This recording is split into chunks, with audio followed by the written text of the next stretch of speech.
Hi friends, Pandian ஸ்டோர்ஸில் நீ அடுத்ததாக என்ன நடக்க போகுது அப்படின்னு சொல்லி ப்ரெடிக்ஷனாக பார்க்கலாம் வாங்க. இந்த சரவணன் பண்ணுறது மிகப்பெரிய தப்பு. இப்போ தங்க பையனும் மாசமாக இருக்காங்க.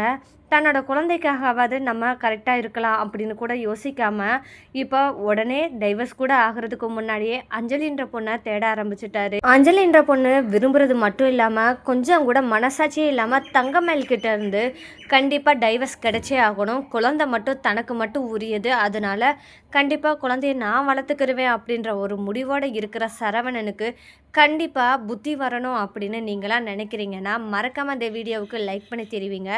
தங்கமயில் என்னதான் தப்பு பண்ணாலும் அவகிட்ட இருந்து தன்னோட குழந்தைய மட்டும் பறிக்கணும், அதுக்கு மட்டும் தனக்கு உரிமை இருக்குன்னு நினைக்கிற சரவணனுக்கு ஒரு குழந்தைய பெத்தெடுக்க போகிற மயிலுக்கு தான் முழு உரிமை இருக்குது அப்படின்றத என்னைக்கு புரிஞ்சுக்க போகிறாரு சரவணன் அப்படின்றதான் இனி வரப்போகிற எபிசோடில் ட்விஸ்ட்டாக இருக்க போகுது. இது நாள் வரைக்கும் மயில் மேலே தான் தப்பு, மயில் எனக்கு துரோகம் பண்ணிட்டா அப்படின்னு சொல்லிட்டு மயிலை ஒதுக்கி வச்சிருந்த சரவணன் இப்போ டைவர்ஸ் கிடைக்கிறதுக்குள்ளேயும் அஞ்சலியை தேட ஆரம்பித்தது தப்பு அப்படின்னு சொல்லிட்டு நம்ம கோமதியும் பாண்டியனும் சொல்கிறாங்க. இருந்தாலும் சரவணன் அதை ஏற்றுக்க மறுக்கிறாரு. கோமதி கட் அண்ட் ரைட்டாக பேசுகிறாங்க. இங்கே பாருடா சரவணா, நீ பண்ணுறது தப்பு. மயிலுக்கும் உனக்கும் டைவர்ஸே ஆகலை, அதுக்கு முன்னாடி ஒரு பொண்ணை தேடுறது தப்பு இல்லையா? இது பார்த்தா எனக்கு அசிங்கமாக தெரியுதுடா, இதை மாதிரி பண்ணாத அப்படின்னு சொல்லிட்டு கோமதி எச்சரிக்கிறாங்க. என்னதான் இருந்தாலும் கோமதி எச்சரித்தாலும் தன்னோட விருப்பத்தை யாராலையும் தடுக்க முடியாது. நான் இப்படி தான் இருப்பேன் அப்படின்ற முடிவில் கரெக்டாக இருக்கிற சரவணன் எப்படி மனசை மாற போகிறாரு, யார் மாற்ற போகிறா அப்படின்றதாங்க இனி வரப்போகிற எபிசோடில் ட்விஸ்ட்டாக இருக்க போது. இதெல்லாம் ஒரு பக்கம் இருக்கும்போது சரவணன் தன்னோட அம்மா இப்படி தங்கிட்ட பேசுனாங்க அப்படின்றதா வெளிப்படையாக யார்கிட்ட சொல்கிறாங்கன்னா அஞ்சலி கிட்ட சொல்கிறாங்க. அஞ்சலி என்ன பண்ணுறாங்கன்னா, நான் தான் தேவையில்லாமல் உன்னோட வாழ்க்கையில் வந்துட்டேன்னு நினைக்கிறேன். உங்கள் அம்மா சொல்கிறதும் கரெக்டு தான். ஏன்னா உன்னோட வாழ்க்கையில் ஒரு குழந்தைன்னு வருது, அந்த குழந்தைய நீ மட்டும் வளர்க்கணும் அப்படின்னு நினச்சாலும் கண்டிப்பாக முடியாத சரவணா. அந்த இடத்துல ஒரு தாயாக நானே அந்த குழந்தைய வளர்க்கலாம் அப்படின்னு ஏற்றுக்கிட்டாலும் அந்த குழந்தை என்னை ஏற்றுக்குமா அப்படின்றதான் ஒரு பாயிண்ட்டாக இருக்குது. கண்டிப்பாக இது ஒத்து வராது சரவணா. நீ எனக்கு வாக்கு கொடுத்த, நான் இல்லைன்னு சொல்லலை, அந்த வாக்கை நீ காப்பாற்றணும்னு உன்னை கட்டாயப்படுத்தலை. அதனால தயவு செஞ்சு இனிமேல் நம்மளுக்குள்ள எந்த பேச்சுவார்த்தையும் வேணாம் அப்படின்னு சொல்லிட்டு அஞ்சலி சொல்லிட்டு கிளம்பிடுறாங்க. பாவம் இந்த சரவணன். கண்டிப்பாக அஞ்சலி சரவணன் வாழ்க்கையில் வராமல் இருந்தால் மயில் தான் கர்ப்பமாக இருக்கேன்னு சொல்லவுமே கொஞ்சம் யோசிச்சாவது இருந்திருப்பார் போல். ஆனால் இப்போ ஆசை காட்டி மோசம் பண்ணது மாதிரியே அஞ்சலி இப்போ சரவணன் விட்டு விலகிறேன் அப்படின்னு சொன்னதை கேட்டதுமே சரவணன் குடிக்க ஆரம்பிச்சிட்டாரு. குடிச்சிட்டு வீட்டுக்கும் போகிறாரு.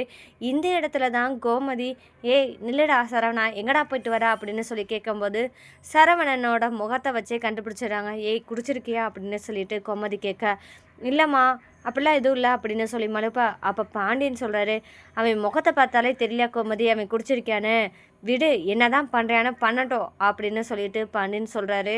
இந்த இடத்துல தான் கோமதி, என்னங்க விடுன்னு சொல்கிறீங்க, அவன் வாட்டுக்கு ஏதாவது பண்ணிக்கிட்டே வரந்தா அதை பொத்துக்கிட்டே இருக்கணுமா, அவன் தப்பு பண்ணால் எப்போ தான் கேட்குறது அப்படின்னு சொல்லிட்டு கோமதி கேட்க.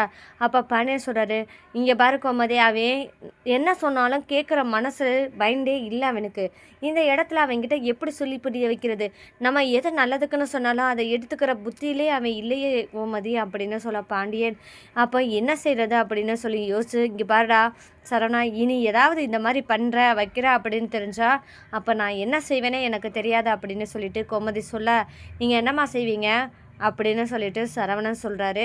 என்னடா இப்படி பேசுகிற, என்னவே இப்போ எதிர்த்து பேசுகிற, என்னாச்சு உனக்கு அப்படின்னு சொல்லி கேட்க.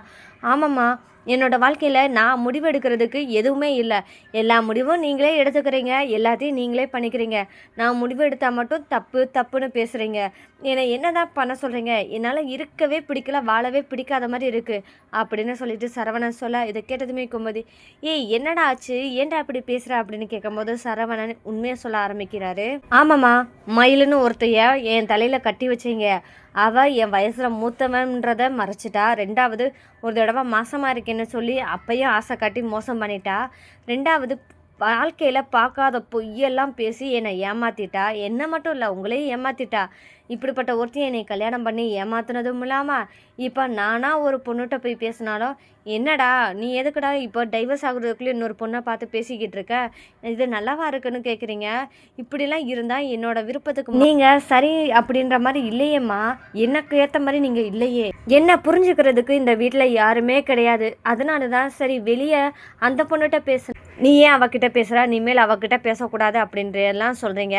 அப்போ என்னோட மன கஷ்டத்தை நான் யார்கிட்ட சொல்லுவேன் அப்படின்னு சொல்ல, அப்போ கோமதி சொல்கிறாங்க, என்னது மன கஷ்டத்தை சொல்கிறதுக்கு என்னடா, அது அந்த பொண்ணுகிட்ட தான் பேசணுமா, அவள் யாருடா அப்படின்னு சொல்லிட்டு கோமதி கேட்க, ஏம்மா அவள் யாரெல்லாம் இல்லை, நான் அவளை கல்யாணம் பண்ணிக்க போகிறேன், எனக்கு அவளை தான் பிடிச்சிருக்கு, ஏற்கனவே நாங்கள் காலேஜ் படிக்கும் போதே காதலிச்சோம், அந்த இடத்துல ஏதோ எதிர்பாராத விதமாக நாங்கள் பிரிய வேண்டிய நிலைமை இருந்துச்சு.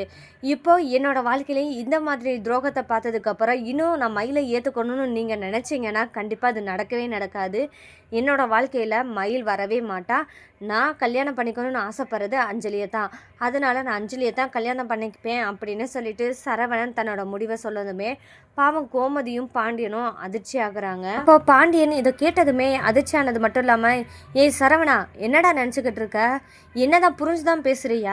இதை கேட்டதுமே அதிர்ச்சியான பாண்டியன் என்ன பேசுகிறேன்னா, ஏ சரவணா என்னடா நினச்சிக்கிட்டு இருக்க மனசில் அப்படின்னு சொல்லி கேட்க, நீ என்னடா கொஞ்சம் கூட ஒரு குடும்பத்தில் எப்படி இருக்கணும் கூட தெரியாத அளவுக்கா இருக்க, எதுக்கு எடுத்தாலும் அவசர புத்தி அவசரமான முடிவு தான் எடுப்பையா, உன்னோட குழந்தைய தான் வயிற்றில் சுமந்துட்டு இருக்கா மயில், நம்ம குடும்ப வாரிசுடா, அப்படி இருக்கிற இடத்துல அந்த குடும்ப வாரிசை பெத்த தாய் இல்லாமல் வளர்த்துடலாம் அப்படின்ற ஒரு தைரியத்தில் நீ பேசுகிறியா?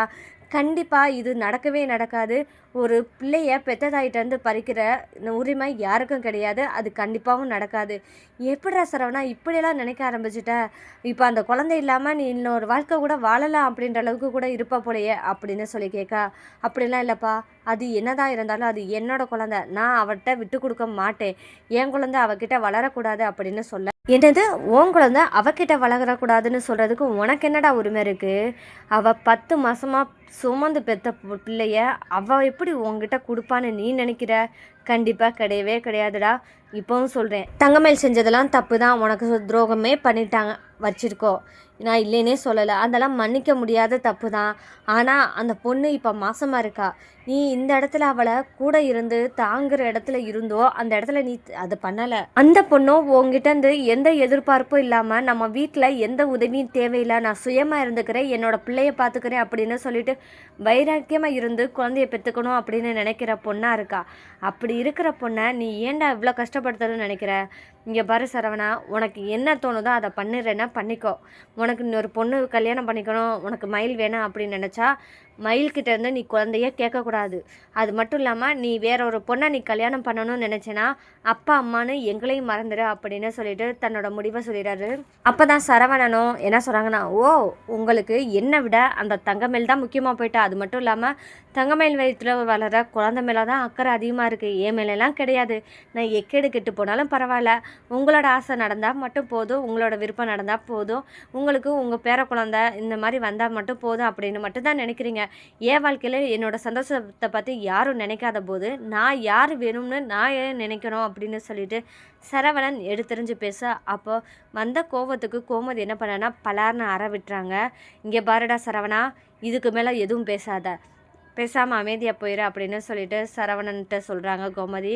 இந்த நேரத்தில் தான் ஒரு முடிவு எடுக்கிறாங்க கோமதி. என்னன்னா, அவள் தூரமாக இருக்க கண்டு தானே சரவணன் வேற பொண்ணை தேடி போகிறையான், அதை நிறுத்தணும்னா கண்டிப்பாக நம்ம தங்கமயில கூட்டிகிட்டு வீட்டுக்கு வரணும் அப்படின்னு சொல்லிட்டு கோமதி முடிவு பண்ண போகிறாங்க. இதுக்கான ஸ்டெப் என்ன எடுக்க போகிறாங்கன்னா, கோமதி தங்கமயிலோடைய கூடவே இருந்து அவளை பார்த்துக்கிறது மட்டும் இல்லாமல் தான் சொல்ல கேட்குற மாதிரியும் நடந்துக்க வைக்க போகிறாங்க. மயில்கிட்டையும் என்ன கேட்க போகிறாங்கன்னா, மயில் அத்தை நான் சொல்கிறேன், நீ வீட்டுக்கு வந்தே ஆகணும், உன்னை வீட்டை விட்டு துரத்துனவளே நான், இப்போ நான் வான்னு கூப்பிட்றேன், தயவு செஞ்சு வந்துருமா, எனக்கு மருமகளாக வேணாம், மகளாக வந்து என் கூட இருன்னு சொல்லி கேட்கும்போது தங்கமயில் என்ன செய்ய போகிறாங்க, இந்த வீட்டுக்கு வரப்போகிறாங்களா? சரவணனுக்கும் தங்கமயிலுக்கும் இருக்கிற பிரச்சனைகளெல்லாம் மறந்து சரவணன் தங்கமயிலை ஏற்றுப்பாரா? இதுதாங்க நீ வரப்போகிற எபிசோடில் ட்விஸ்டாக இருக்க போது. இல்லை சரவணன் தங்கமயிலை ஏற்றுக்காமல் அதுக்கு மாறாக அஞ்சலியை கல்யாணம் பண்ணிவிட்டு வீட்டுக்கு கூட்டிகிட்டு வர போகிறாரா அப்படின்றதாங்க இனி வரப்போகிற எபிசோடில் அடுத்தடுத்த ட்விஸ்டாக இருக்க போது. இந்த மாதிரியான சுவாரஸ்யங்களை நீங்கள் தெரிஞ்சுக்கோன்னா மறக்காமல் நம்ம சேனலை சப்போர்ட் பண்ணி ஆதரவு தெரிவிங்க. மீண்டும் சந்திப்போம்.